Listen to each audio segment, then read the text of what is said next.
Do you want kids or dogs or both?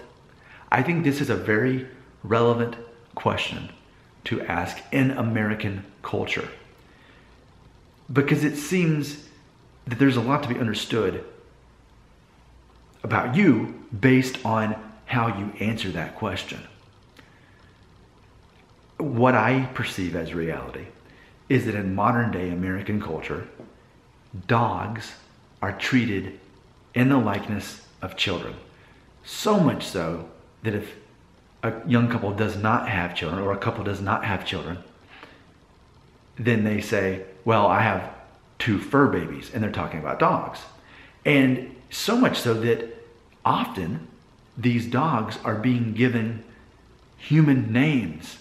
You like naming a dog Jack or Frank, something like that, maybe a classic name, but you're giving it a human name, not Fido,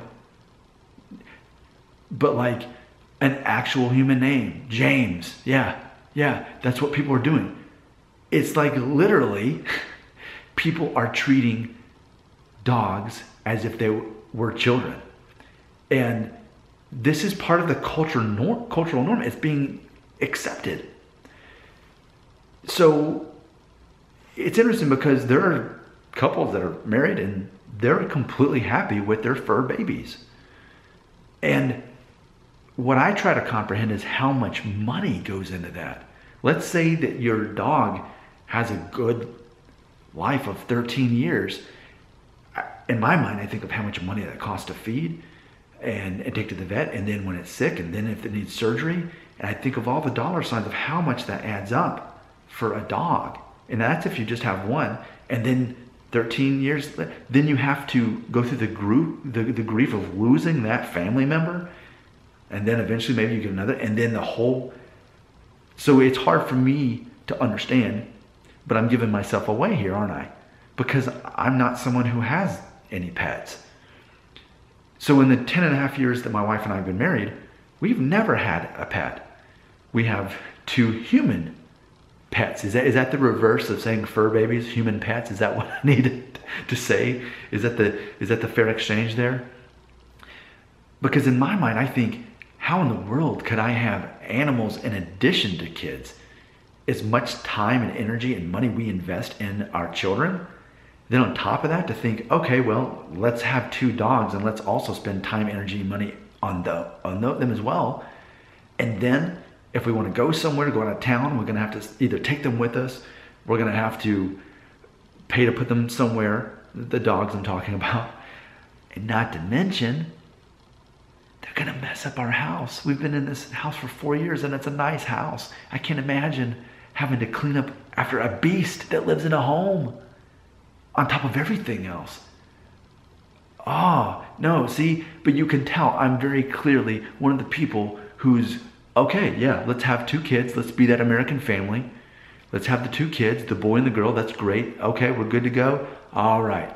And no, we don't need beasts in the house. We don't need to pay for that. We don't need to worry about that. That's not our thing. You can see that very clearly. I'm a person who is about kids, but not animals. Now, with that being said, and this really astonishes me, is that there are American families, they have at least 2 kids, maybe more, and then they still have the 2 dogs. I cannot imagine the husband and the wife both working full-time jobs, having 2 or more children, and then having a fur baby or 2 on top of that. That responsibility, I'm just thinking, I've got so much responsibility in my life that it actually would stress me out more.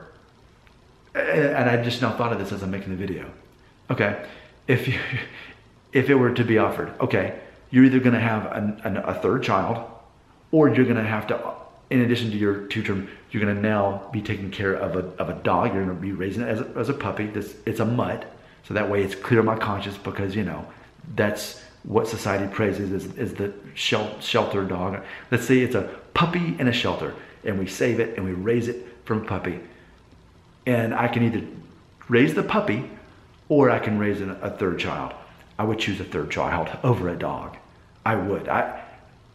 But again, so clearly, I'm the category of I'm pro kids. I'm all for that.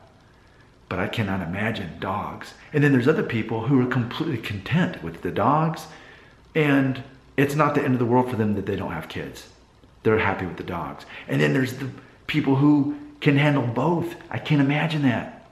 So I've clearly outed myself where I fall in this, out of these three predictable categories. And you're thinking, wait, Nick, this video is almost done and you haven't even mentioned cats. Yeah, that doesn't count at all. That's not, it's not the same translation as far as cats go. The translation is, people in America are treating dogs like kids. And a lot of people, and I'm not saying it's a bad thing, but a lot of people are treating their dogs as if they are children, in theory. So, which category are you? And can you agree with me on this? That, yeah, this is part of our culture, the way things are perceived in 2019. This is how things are. I don't think it was this way 20 years ago. The way that we've elevated dogs almost to the status of children, and all the money that's being spent. I mean, man, if I didn't have all my side businesses going on and my full-time job, I think this would be a good business to invest in, is pets. People spend so much money on their pets. All right, you take it from here in the comments section.